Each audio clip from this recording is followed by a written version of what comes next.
My stepdaughter placed a document in front of me. $4,000 a month or find a nursing home. She assumed I'd sign, that a quiet, retired detective hadn't noticed 3 years of betrayal. That silence meant harmless. My grandson, a Navy SEAL, leaned close and whispered, "Grandpa, I know exactly who to call." That Friday, I made one phone call. By Monday morning, she wasn't smiling anymore. Before continuing, subscribe to our new channel, where we tell stories about men who take revenge on their insolent children, sons-in-law, and daughters-in-law. My name is Raymond Fletcher. I'm 68 years old, and I live at 1847 Palmetto Drive in Charleston, South Carolina. A two-story colonial with a wraparound porch, a live oak out front that I planted myself 31 years ago, and a workshop in the back where I restore old clocks. Spent 3 decades as a detective with the Charleston PD, most of it in the financial crimes unit. People assume retired cops sit on their porches watching the neighborhood slow down. Maybe some do. I watch differently. Old habit. Charleston in February is a particular kind of gray. The harbor fog rolls in off the Ashley River and settles over the battery like a wet blanket. Locals call it moody. I call it honest. The city looks exactly the way it feels. A little worn, a little beautiful, and completely unwilling to pretend otherwise. I've always appreciated that about this place. I've lived alone in this house for 6 years. That's a number I don't dwell on. What I do dwell on is the fact that for the last 3 of those 6 years, I have not been entirely alone. My stepdaughter Victoria and her husband Trevor moved in on a Tuesday in late autumn.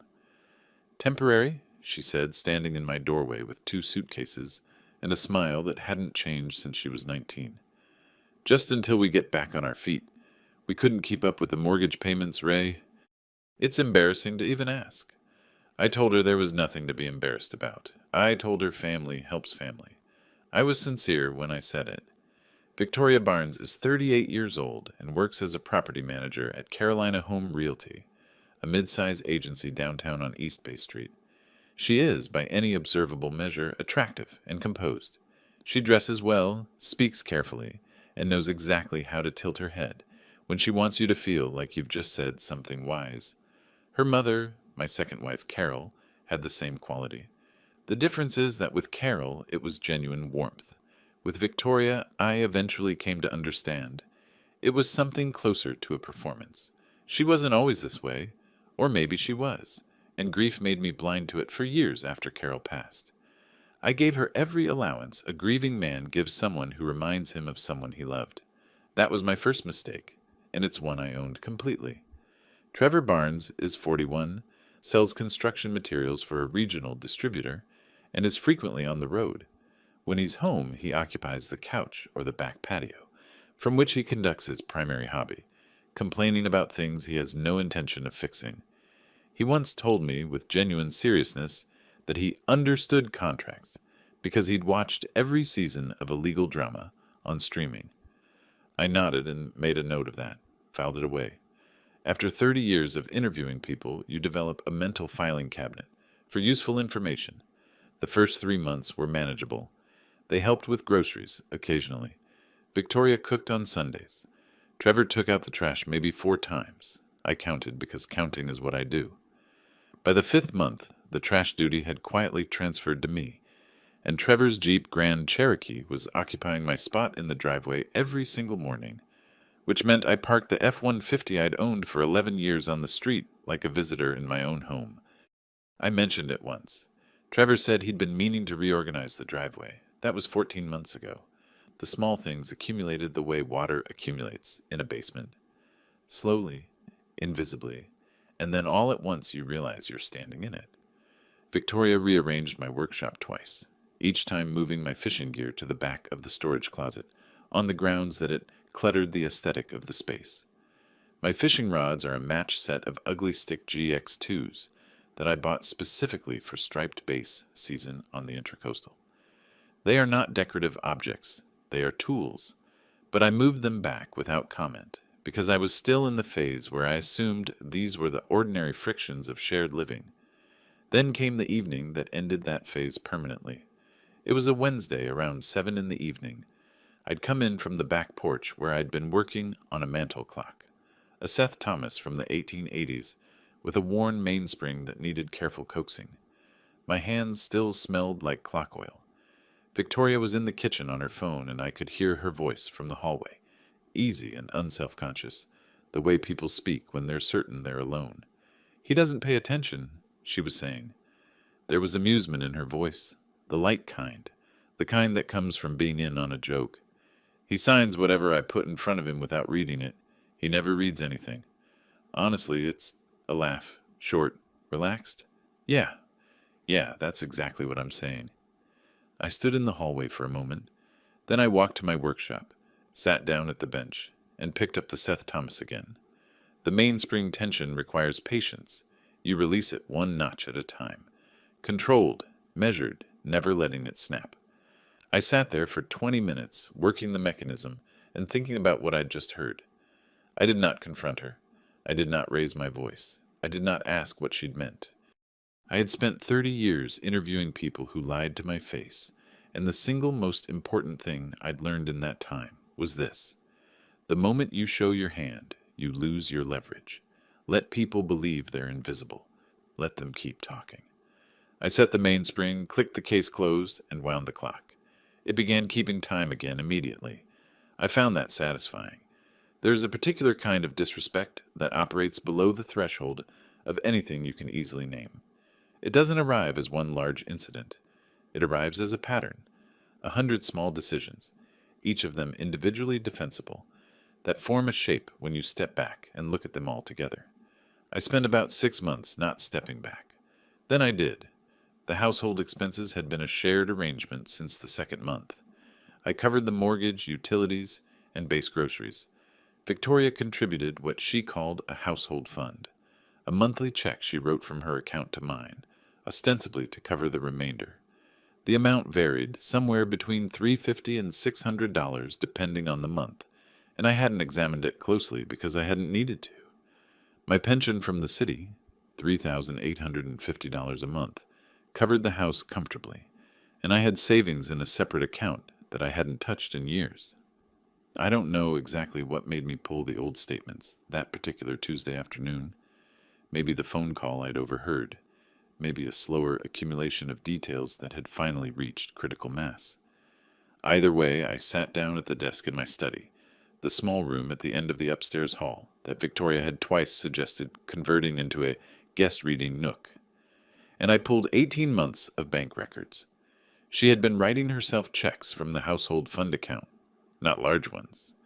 $600 a month, withdrawn on the 3rd of each month, transferred to a personal savings account I had no access to. 19 months. I did the arithmetic on the back of an envelope the way I used to do it at my desk in the financial crimes unit. $11,400. I remember the first time Victoria came to stay with Carol and me for a summer. She was 16, arriving from her father's place in Colombia, with a duffel bag and an expression of supreme teenage indifference. By the 3rd week, that indifference had cracked enough to show something real underneath, a sharp mind and a dry humor that surprised me. She asked me once why I kept clocks I never displayed. I told her some things worked better when nobody was watching them. She'd filed that away. I'd liked her for it.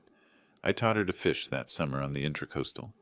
She sat in the boat with her arms crossed for the first hour, then caught a 3-pound flounder, entirely by accident, and was, for approximately one afternoon, fascinated. She never came back out on the water after that. But for a while, we'd had something. That was 22 years ago. People don't transform suddenly. They drift, and you don't notice until the current has carried them somewhere you wouldn't have recognized at the start. The general power of attorney incident happened on a Sunday morning in the 10th month. Trevor came to find me in the workshop around 9, wearing the expression he deployed when he wanted something. Relaxed, man-to-man affability that I recognized as a retail version of persuasion. He had a document in his hand, folded in thirds. "Ray, registration on the F-150 is due, and I've got a conference in Myrtle Beach, starting Monday. Victoria's already dealing with the closing. Could you sign this so one of us can handle the DMV run if it comes up?" He set it on my workbench. I picked it up and unfolded it. It was a general power of attorney, South Carolina, standard form. My name on the principal line, Trevor's on the agent line. It didn't authorize DMV transactions. It authorized Trevor Barnes to act on my behalf in any financial, legal, or property matter, without limitation or expiration date, unless I revoked it in writing. I folded it back along the original creases and returned to the clock. This isn't a DMV form, Trevor.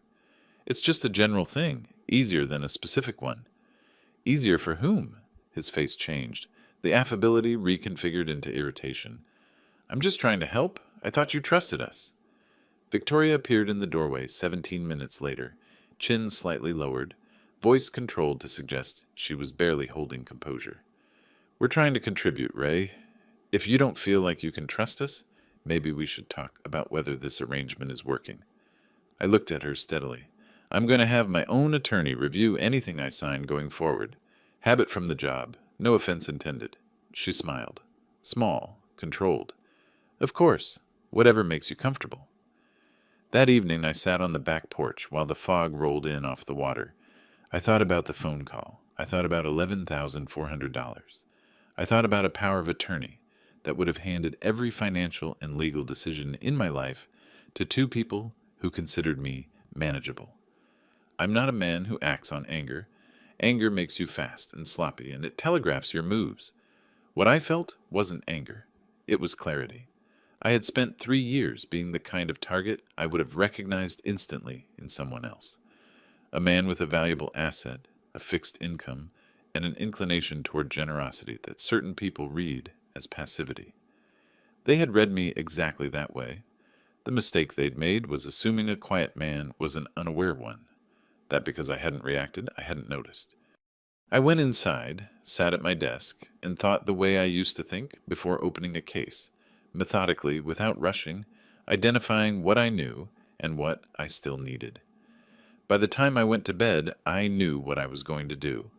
Not all of it, not the details, but the shape was there, clear as the mechanism of a clock before you fit the hands. In the morning, I was going to make some calls, quietly. The South Carolina Bar Association's referral line picked up on the second ring. I'd looked up the number the previous evening, sitting at my desk with a fresh legal pad and a cup of coffee that went cold while I wrote notes. The woman on the line asked 3 questions. Area of law, county, preference for firm size. I said estate and property law, Charleston County, no preference.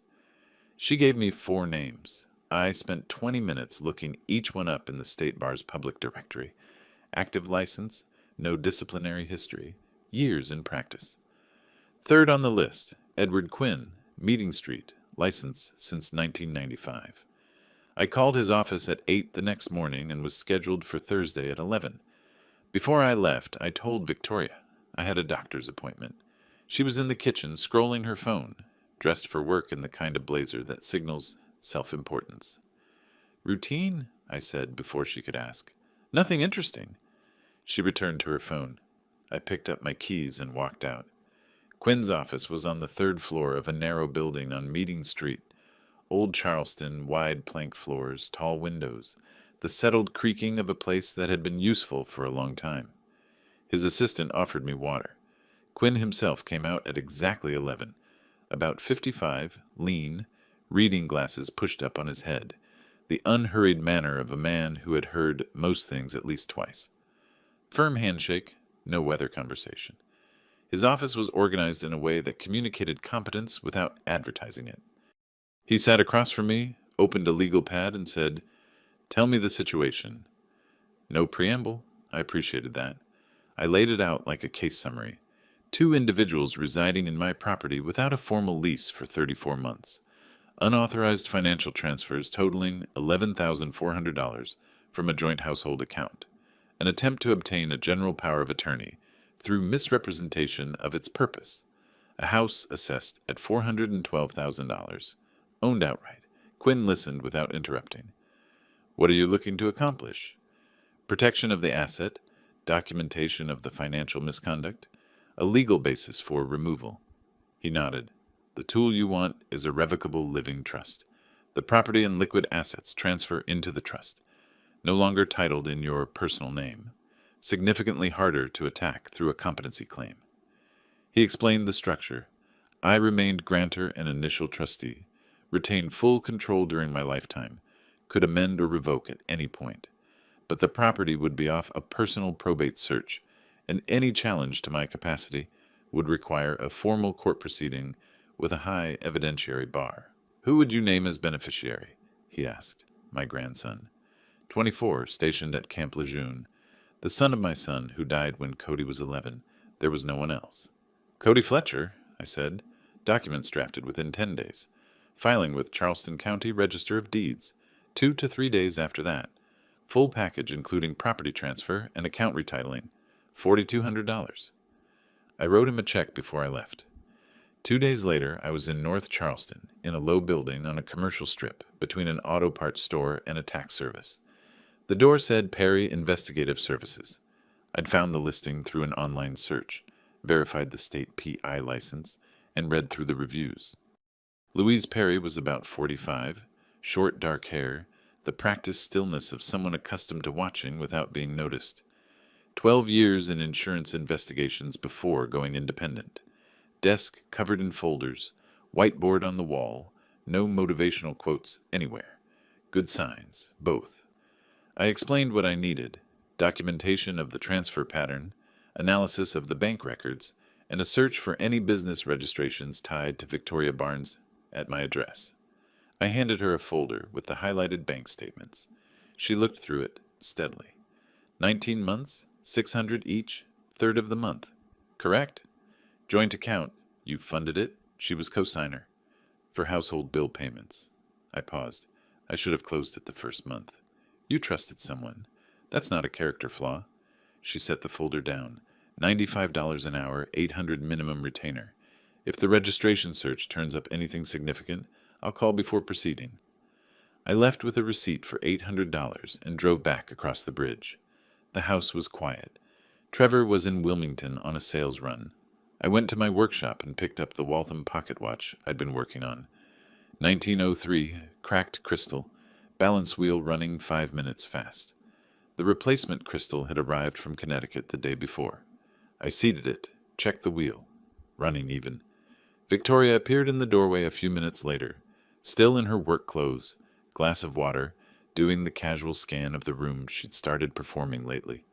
Eyes moving across shelves and benches with the specific attention of someone taking inventory. "Where were you this morning?" Conversational. "Doctor's appointment. Routine."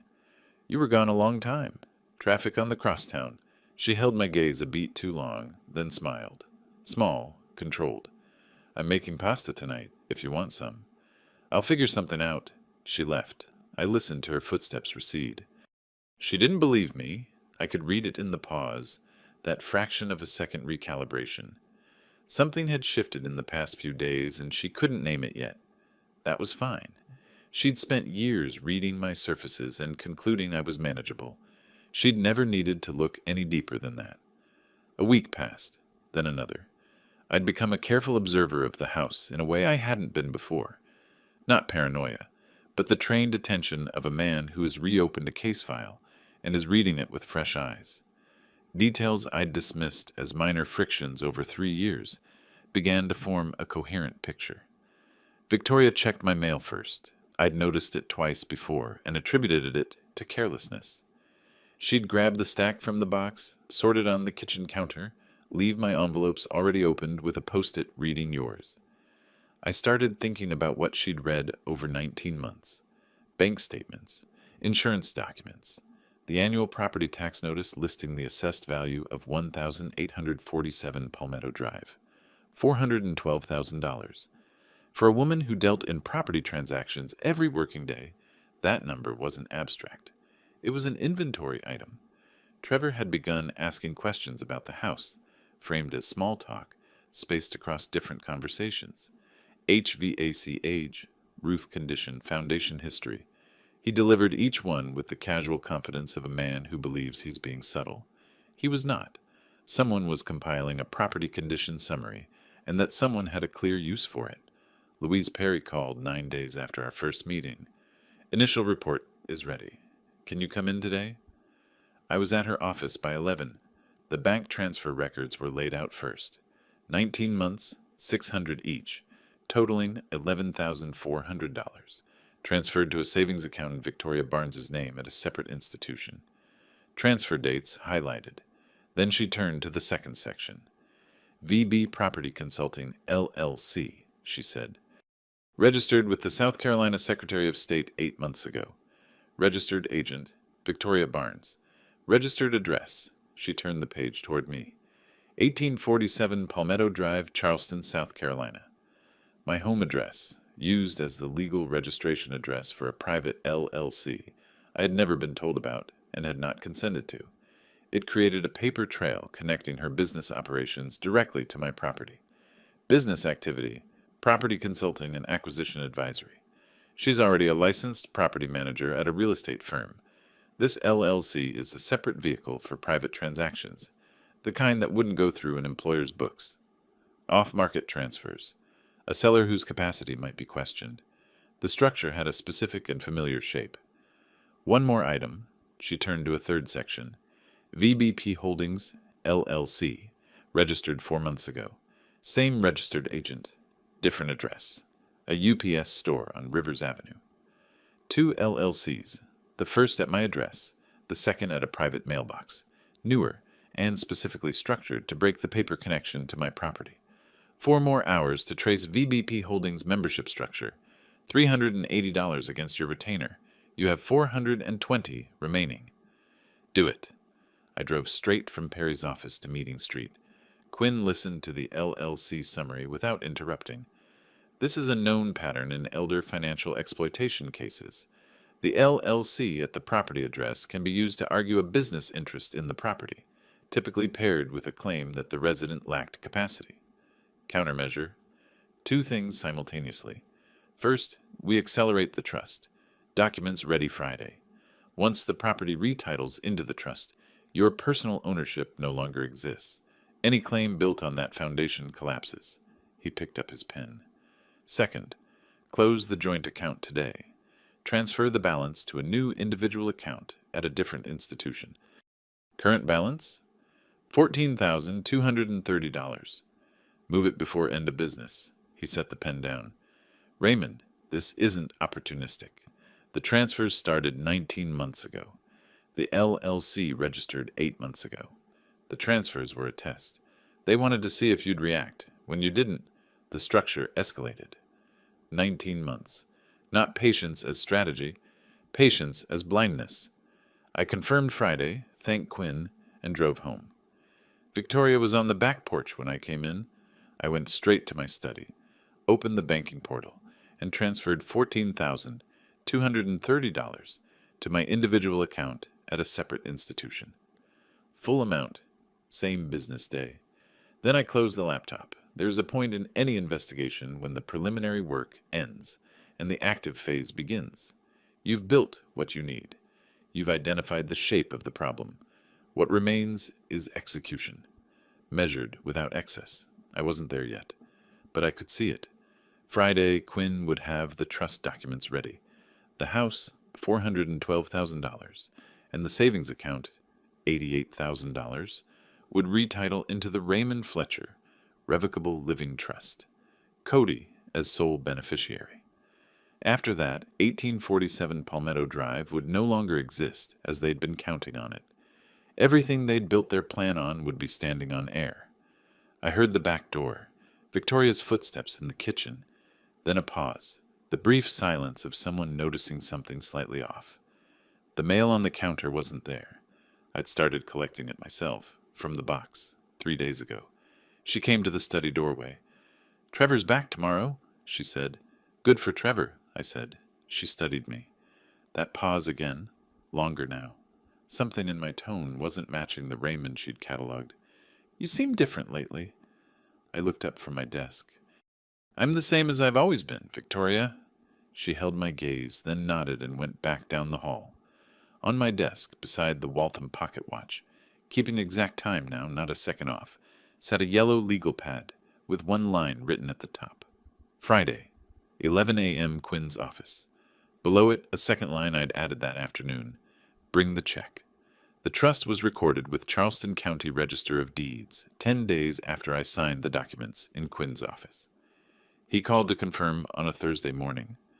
I was in the workshop when the phone rang. The Waltham was on the bench, fully restored now, running without a flaw. I set it down and picked up. "Everything is filed and recorded," Quinn said.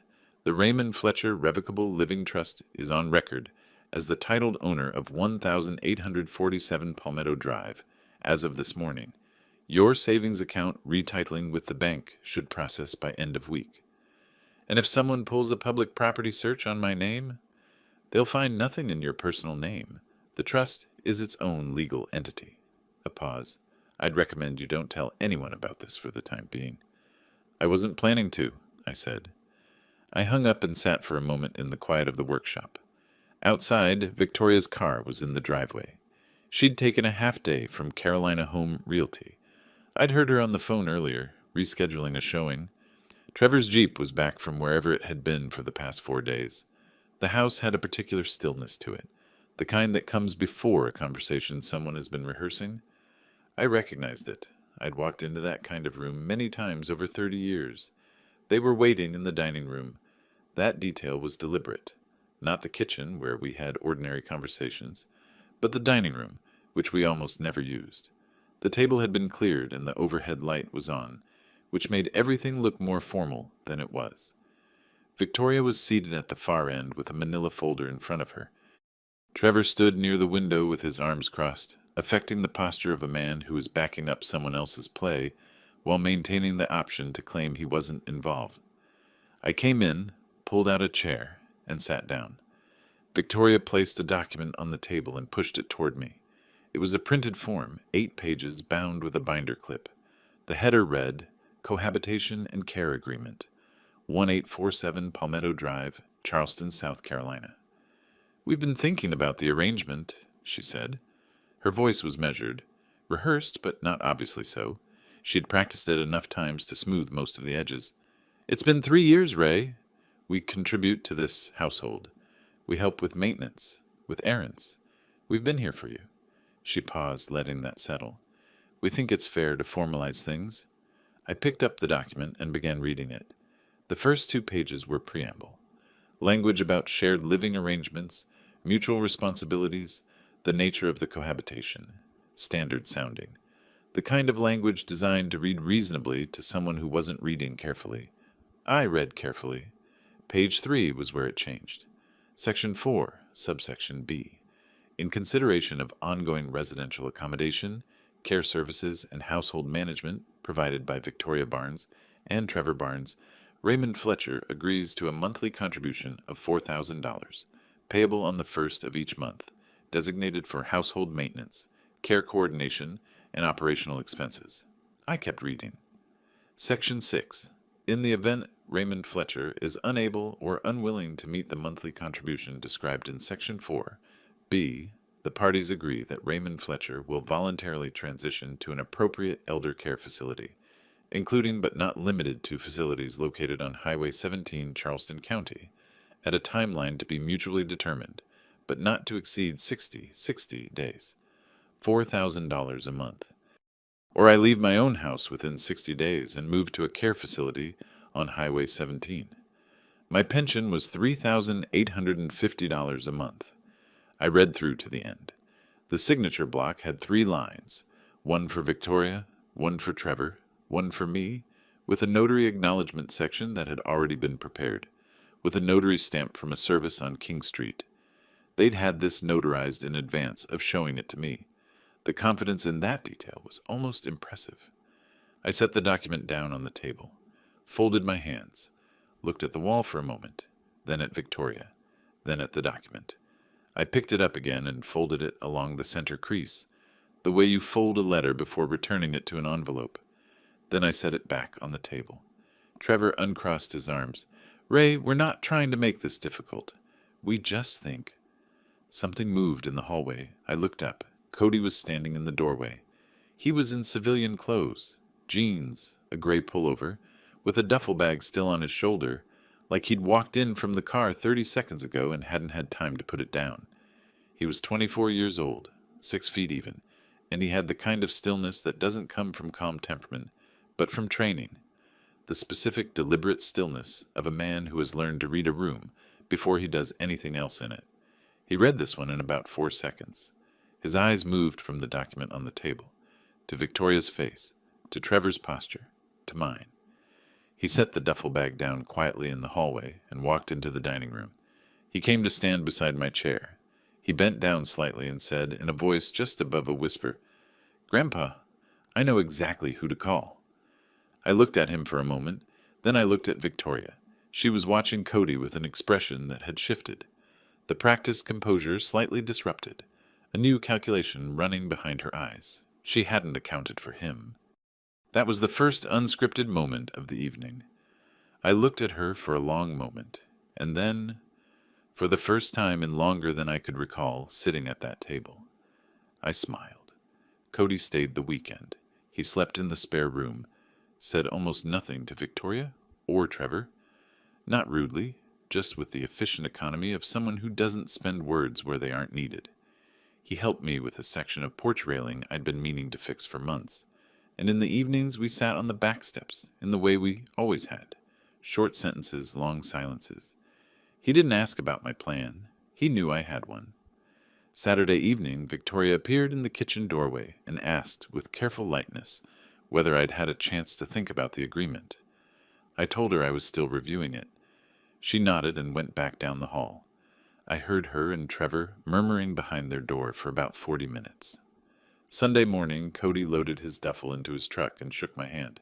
"Call me when it's done." "I will," I said. He drove back to Camp Lejeune. I watched until the truck turned the corner, then went inside and picked up the phone. It was a Friday evening when I made the call. 6:45. I was in my study. Door closed. Quinn picked up on the second ring. "It's Raymond Fletcher." "I expected to hear from you." He was home. I could hear a television somewhere behind him.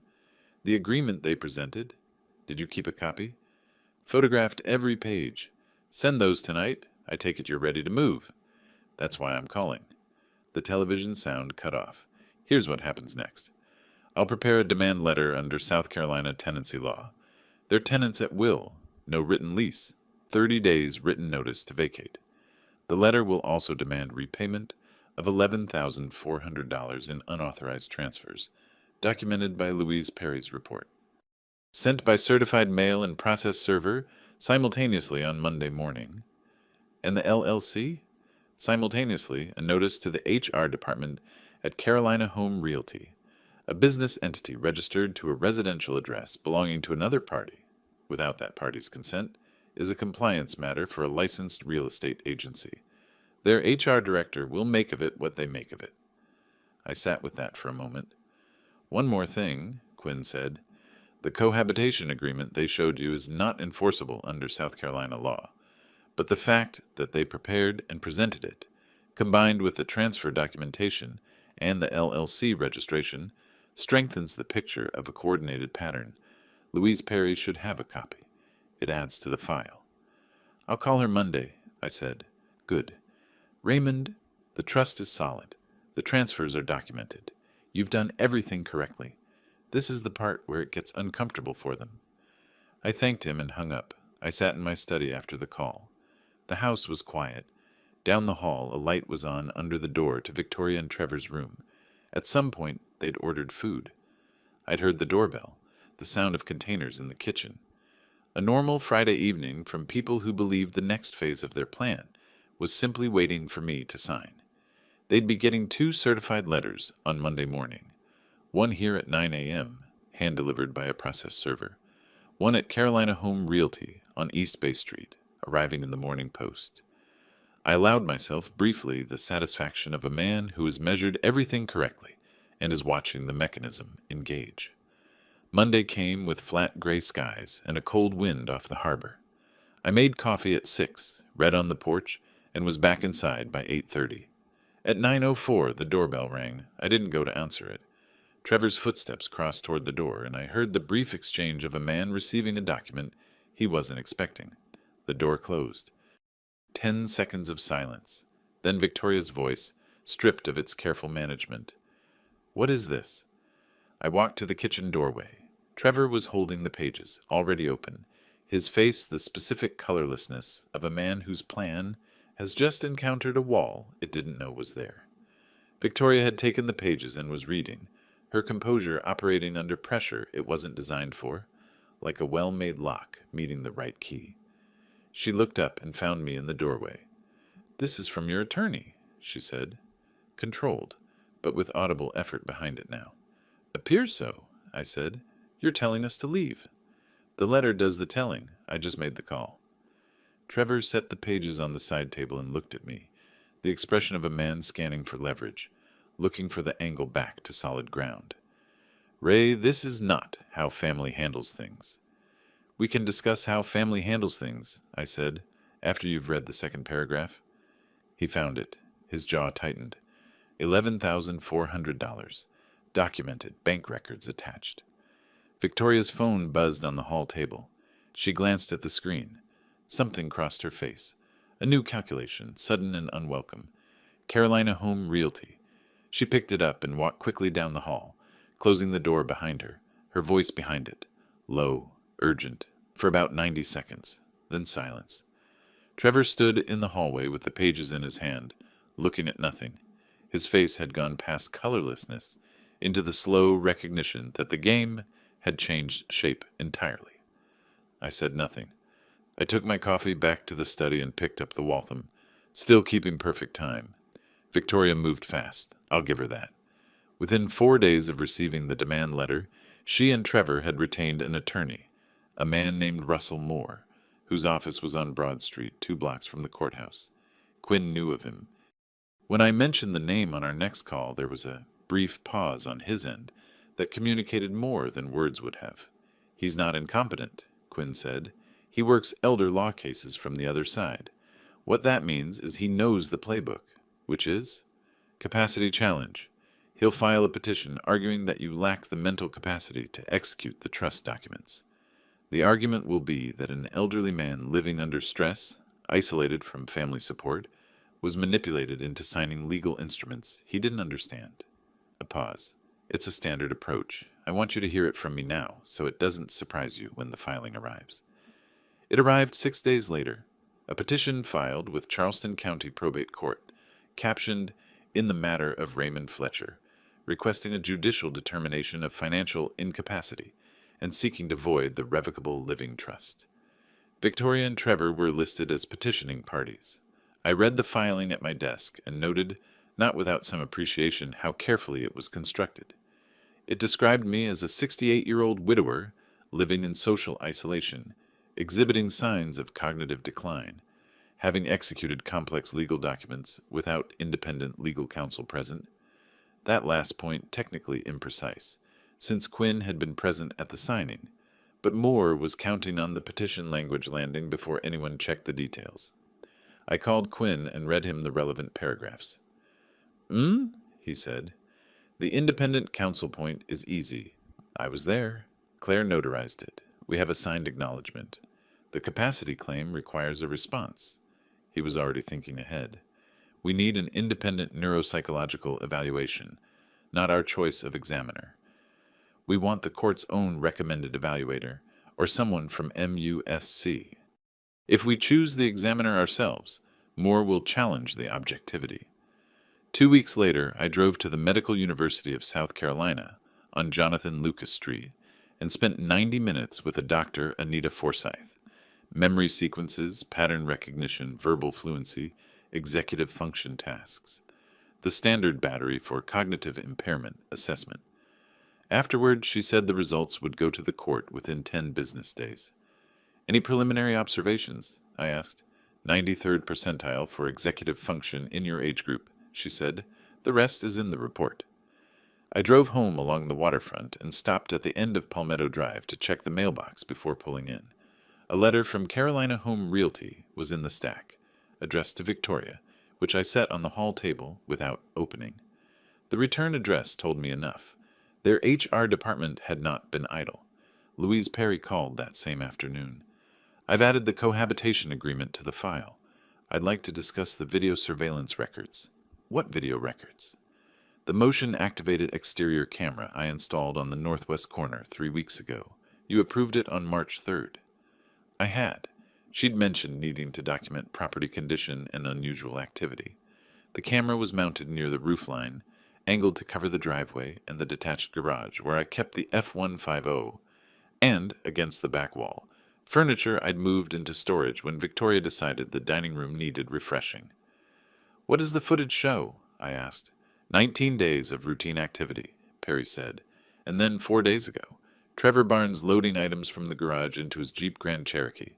The footage is time-stamped and clear. Another pause, including the antique secretary desk from the back wall, the one with the brass hardware. I sat very still for a moment.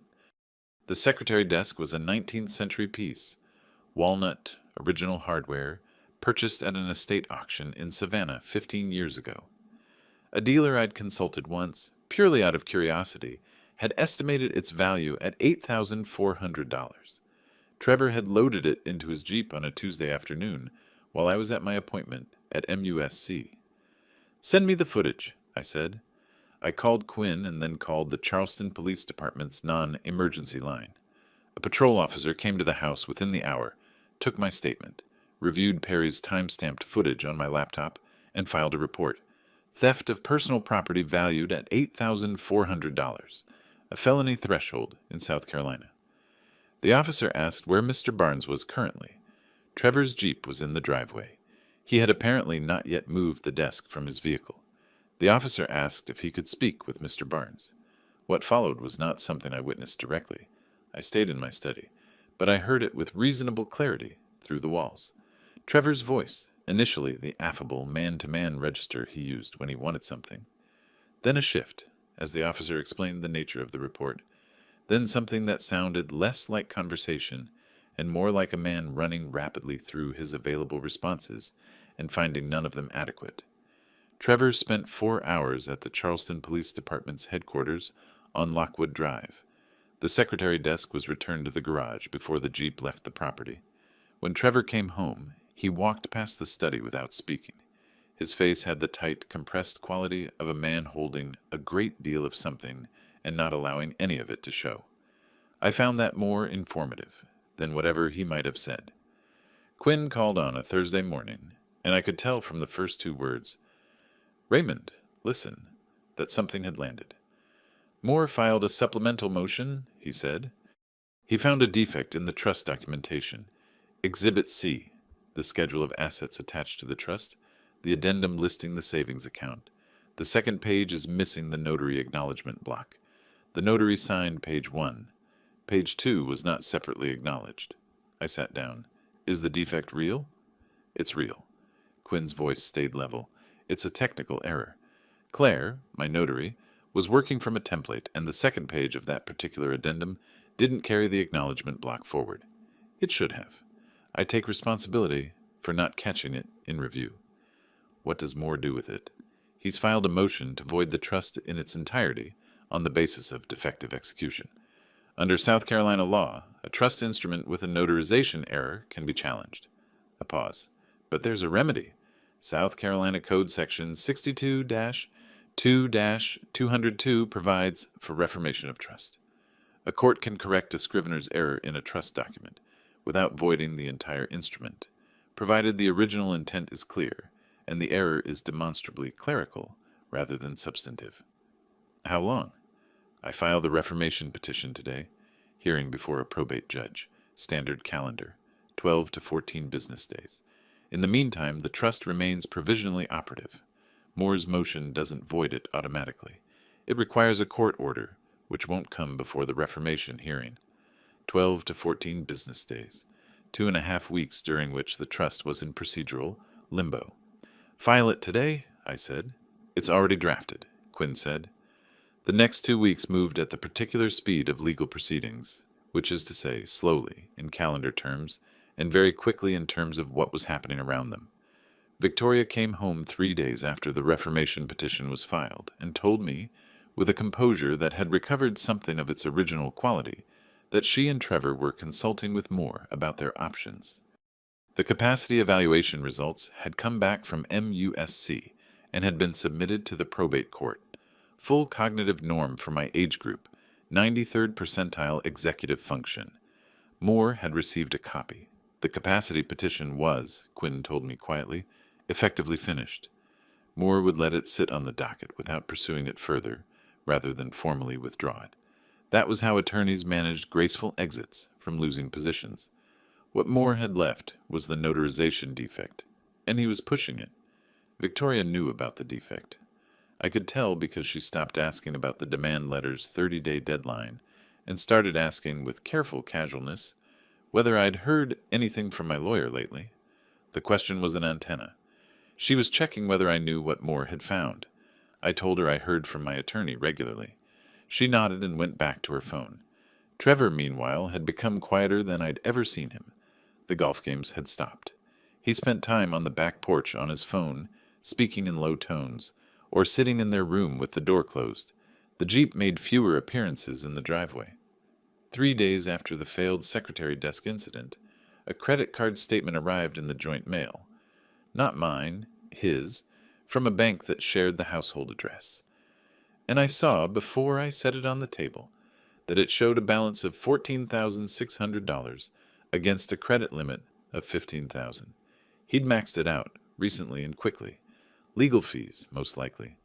Cody called on a Wednesday evening. He'd heard about the MUSC results from me the week before, and now he asked simply, "How's the paper problem?" 12 days, I said. Quinn files the Reformation petition Thursday, hearing in 2 weeks. Do you need me there? I thought about it. Not yet. But keep the weekend open. A brief silence. Done, he said. 3 days before the Reformation hearing, Perry called with the information I'd been waiting for. Victoria left yesterday morning, she said, solo. Her car was gone by 7 a.m. and returned at 9:45 p.m.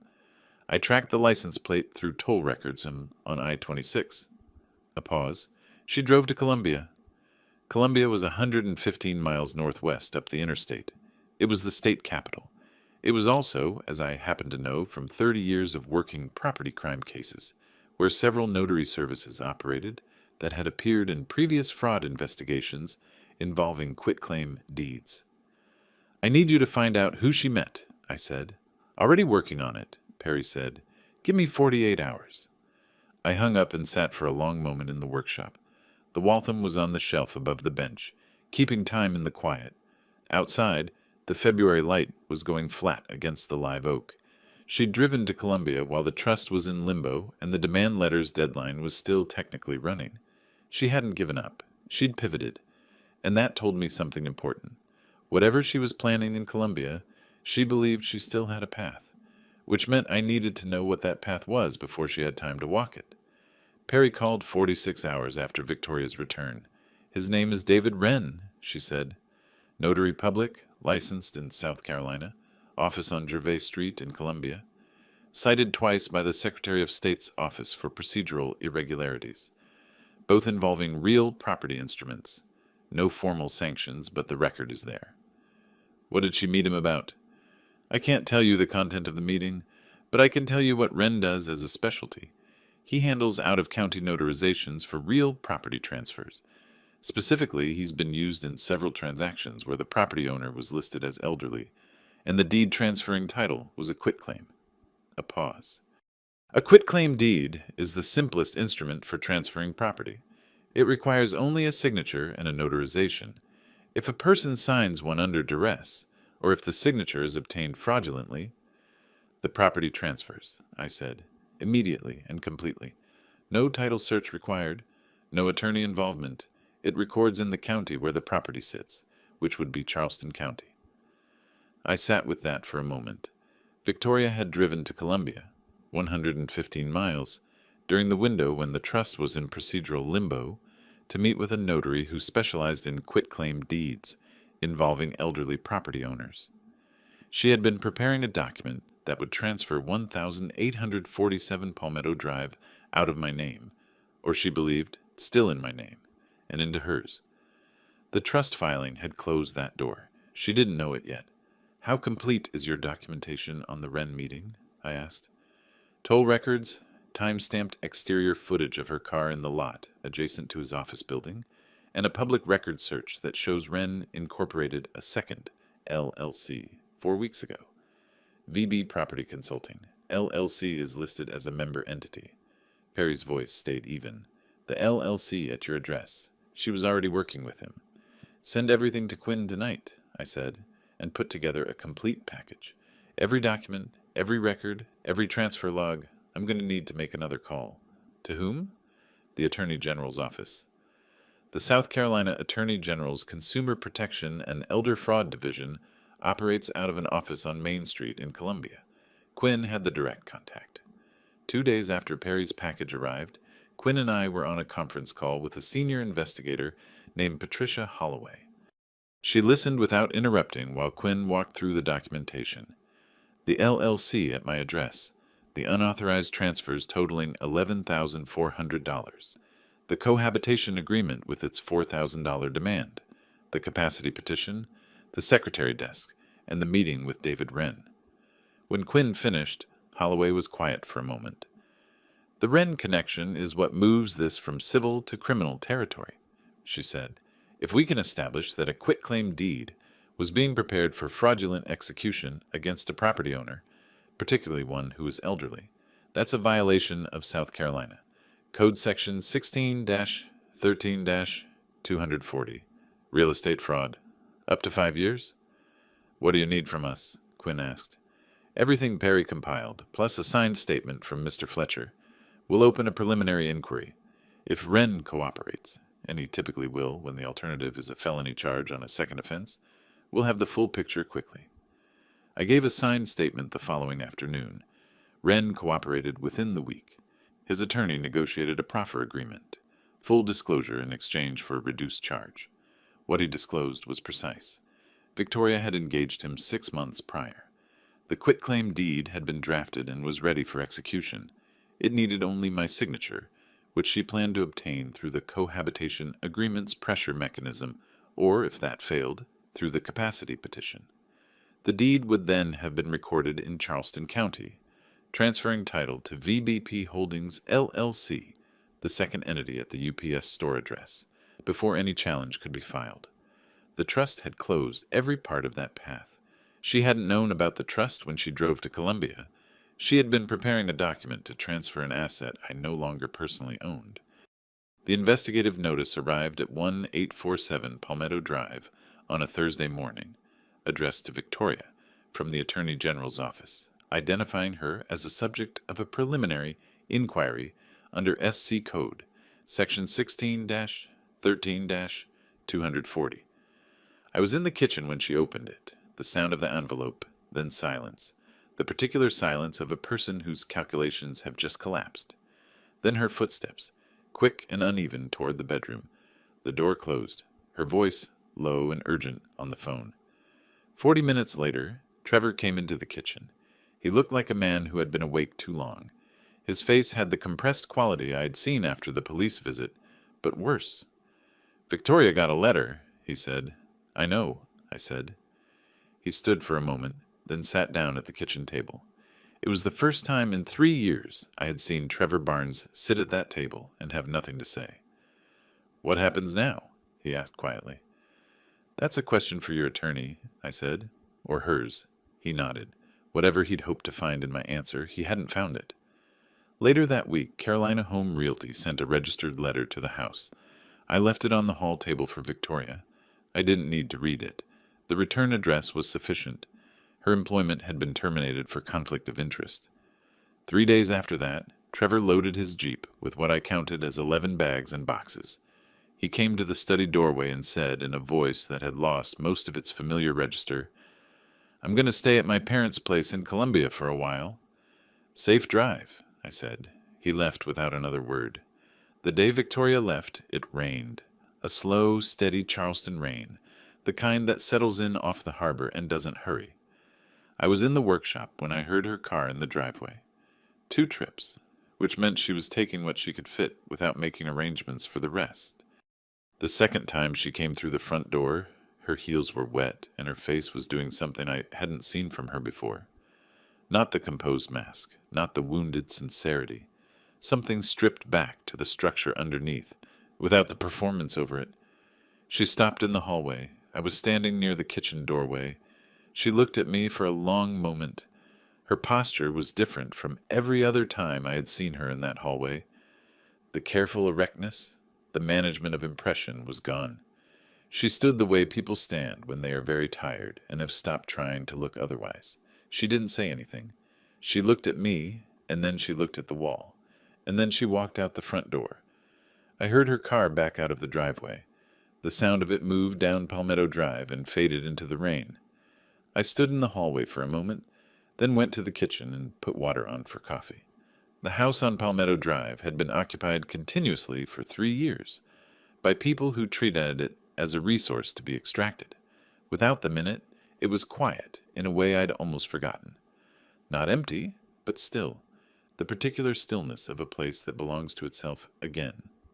I opened the windows in the study. Outside, the live oak I'd planted 31 years ago moved slowly in the wet air. Quinn called that afternoon to confirm the status of the various proceedings. The trust was confirmed valid and operative by the probate court's reformation order, issued 12 days after filing. The property and the savings account, $88,000, were titled In the Trust, with Cody as sole beneficiary. Moore's capacity petition had been withdrawn the previous week, quietly, without formal notice. The civil claim stood at $11,400 in principal, plus $4,200 in legal costs, $15,600 total. Victoria had been served. The Attorney General's inquiry into the quitclaim deed matter had been elevated to a formal investigation under SC Code, Section 16-13-240, with charges pending. Victoria had retained a criminal defense attorney within 48 hours of the investigative notice. Carolina Home Realty had separately filed a civil claim against Victoria for unauthorized use of a licensed agency's address for private business registration. "Is there anything else you need from me right now?" Quinn asked. "Not today," I said. A brief pause, the briefest I'd heard from him. "You handled this correctly, Raymond, at every step." "I had good counsel," I said. He made a sound that from Quinn was the equivalent of a modest smile, and hung up. Cody arrived that evening. He'd driven up from Camp Lejeune after his shift, 4 hours on I-40 and I-26. I heard his truck in the driveway and went to the porch. He looked at the house before he came up the steps, the way he looked at things he was assessing, then at me. "Done?" he asked. "Mostly. The criminal matter is still open. The civil claim is filed. The rest is waiting for courts." He nodded. "But the house is clear."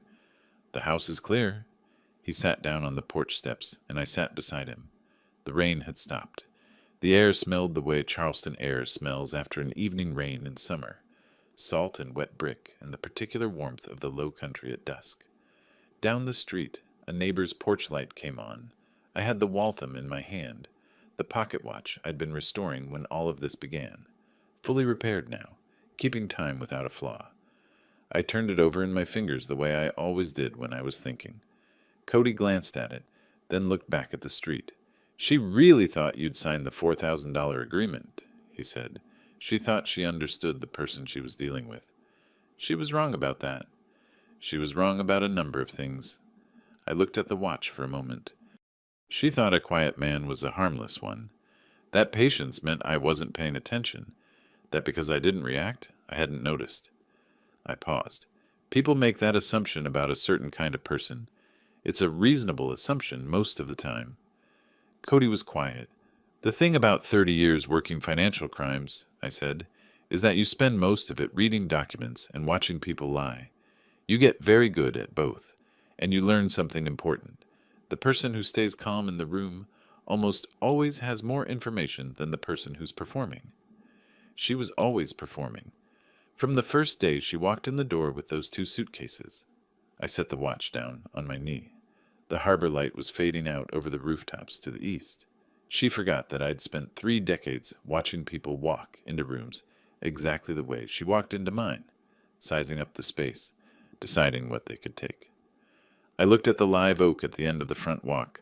The rain had darkened its bark, and the branches moved in the last of the evening breeze. 30 years I read up people like that," I said quietly. She just forgot that I could write too. Cody nodded once, the way he did when something was settled. We sat on the porch of 1847 Palmetto Drive, while the sky went dark over Charleston, and the Waltham kept perfect time in my hand, and the house behind us was quiet and mine. If you like this story, subscribe to our new channel and listen to a few stories there. You can find the link to it in the collaboration or description of this video, or in the comments.